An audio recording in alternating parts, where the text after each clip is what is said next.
Hello, and welcome to another episode of Broadcast Gaming Talk. When I learned that this game started out life as a game originally for the Nintendo 3DS, I was surprised given how good the game has been ported. The game that I'm going to be talking about on this episode is Resident Evil Revelation. I played this game after giving up on Resident Evil 6. And boy, was this game just what I needed. This game has a really great horror atmosphere because the majority of the game takes place on a ship with nobody on it.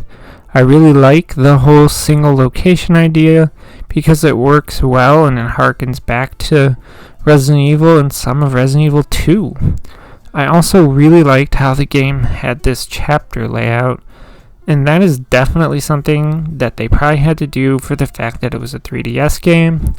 I like that though, because some of the chapters didn't take place on the ship, and we could learn about other characters in the game by playing a chapter that is all about them before they wound up with Jill on the ship. Something interesting about this game is that there is less emphasis on finding weapons, as you generally start a chapter with a specific loadout. I think I found a shotgun while playing the game, and that's kind of it. Another interesting thing is that Revelations doesn't have an openable inventory like we see in Resident Evil 2 and 3 Remake as well as 7. You have a counter on one side of the screen for how many healing herbs you have, and there was a limit, I think it was 7 or 8, I don't really remember. Speaking of green herbs though, I need to mention the gimmick of this game.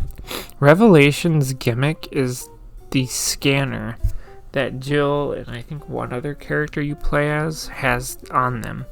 I'll be honest, the scanning gimmick is kinda stupid, and I don't understand why they included it in the first place. The idea is that if you scan enough enemies to get 100% scan ratio or whatever, the game will reward you with a healing herb.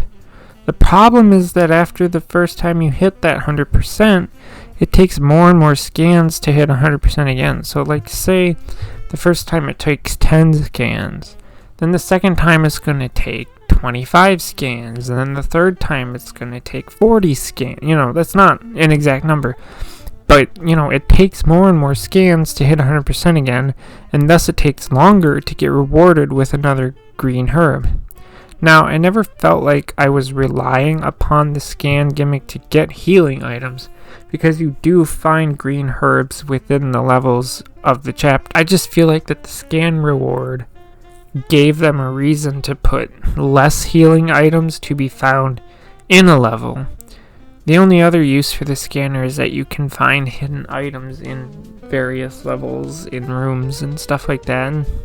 And that can sometimes include green herbs. Also, green herbs are the only herbs in the game, and I'm okay with that because in other games I rarely had a use for other kinds of herbs. There is one other factor that contributes to the longer scan time, and that is the lack of enemy variety. There's one basic mutated creature thing that isn't just a basic zombie, but I don't remember what they're called. There's the zombie wolves, the hunters that can turn invisible, and also these zombified fish creatures. And that's kind of it for the whole game, and it's really disappointing that they couldn't put a few more enemies in the game, but that also could have been a limitation of the fact that it is a 3DS game. Something that I wish would have been changed is the dodge. For keyboard and mouse, the dodge key is W, which is also used for basic movement. This means that sometimes Jill would dodge and sometimes she wouldn't. Now sure, I'm on PC, I could probably rebound the dodge key to a different key, but I didn't even know there was a dodge until it just happens to happen. Now, a few things I didn't like about Revelations.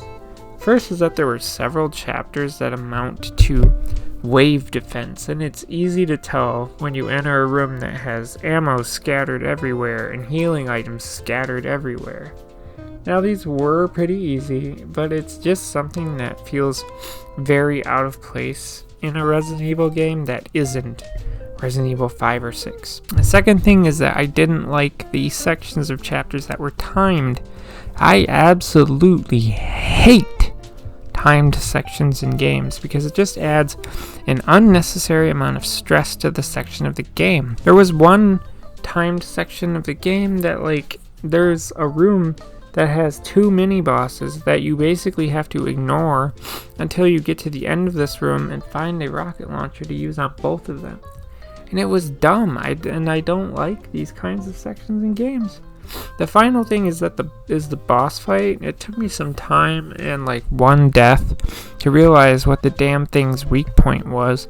And even still, the battle just went on. And there were moments I was just wondering how much fucking health this thing had.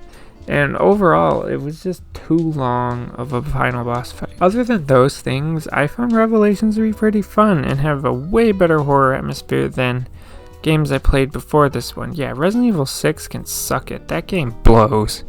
There were things in this game that were sure signs that it was a 3DS game, but nothing that takes away from the game itself. Resident Evil Revelations is a good and enjoyable game. That's all I have to say. So if you're out of the conversation, leave a comment below. If you like what you see and hear, feel free to subscribe. That's all I have. So thank you for listening and goodbye.